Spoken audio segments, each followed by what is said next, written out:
Something happens to many women when they hit 40. It's subtle at first, easy to overlook, but it builds quietly under the surface until one day it can't be ignored. The same woman who spent years taking care of everyone else, holding a household together, raising kids, and keeping a marriage alive, suddenly feels restless. The routine that once gave her comfort now feels like a cage. The laughter that once filled her home now echoes against the walls of her own thoughts. And she starts asking a question she hasn't asked in decades. Who am I now? Psychologists call this the midlife identity crisis, and for women, it can feel like an earthquake. Between the ages of 38 and 45, the brain and body begin to shift in powerful ways. Hormones that once fueled energy, connection, and optimism start to fluctuate.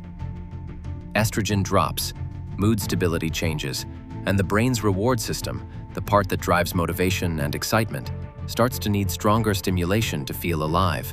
The problem is that everyday life, the one she built and worked so hard to maintain, no longer delivers the same emotional spark it once did. She looks around and realizes the things that defined her, being a wife, a mother, a caregiver, an employee, are changing or fading. The kids don't need her as much. Her partner feels distant, distracted. The job that once meant ambition now feels like obligation. When the noise of life quiets down, the mind starts to whisper. And those whispers can turn into panic. She begins to wonder if she's been living on autopilot, if she's been everyone's everything but her own.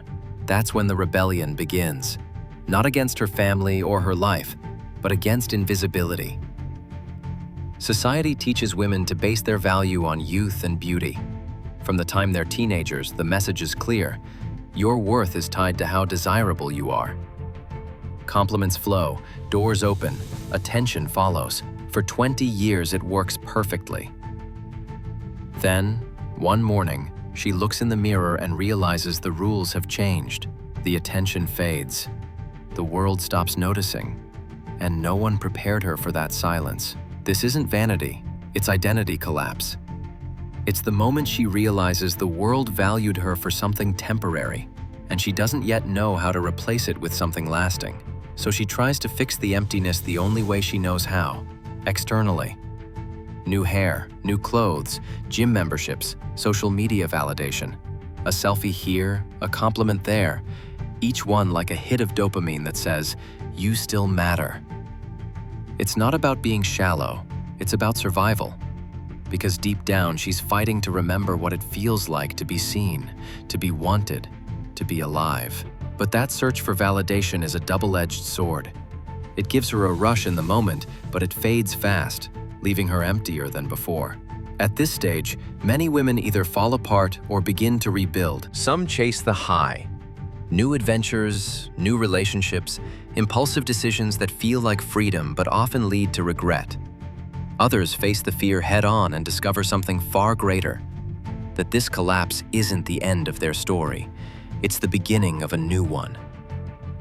When she stops fighting her age and starts redefining what it means, everything changes. The need to be desired is replaced by the desire to have purpose. The need to be perfect gives way to the courage to be real. You can think of it like metamorphosis. A caterpillar doesn't look graceful while it's becoming a butterfly. It looks like it's falling apart. But that destruction is transformation in disguise. What looks like going crazy from the outside is actually a shedding of roles that no longer fit. It's not insanity, it's evolution. It's the moment when she stops asking for permission and starts reclaiming her life. The truth is, this shift doesn't just happen to women. Men experience it too, only it shows up differently. They chase status, youth, or success, but underneath it's the same fear, the fear of becoming irrelevant.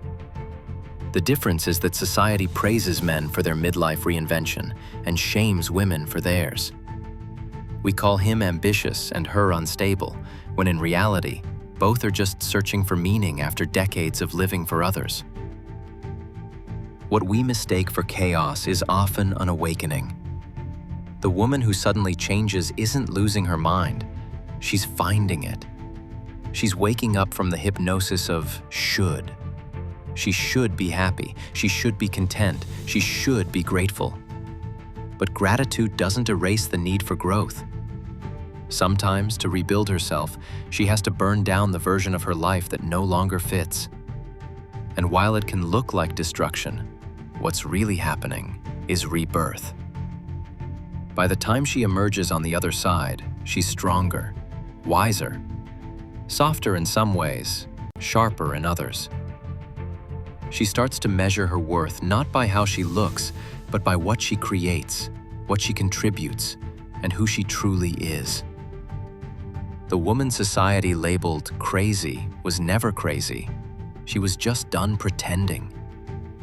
So the next time you see someone in her 40s completely change her life, don't rush to judge. You might be watching the most important transformation of her existence.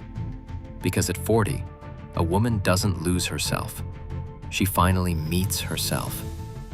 And that isn't madness. That's freedom.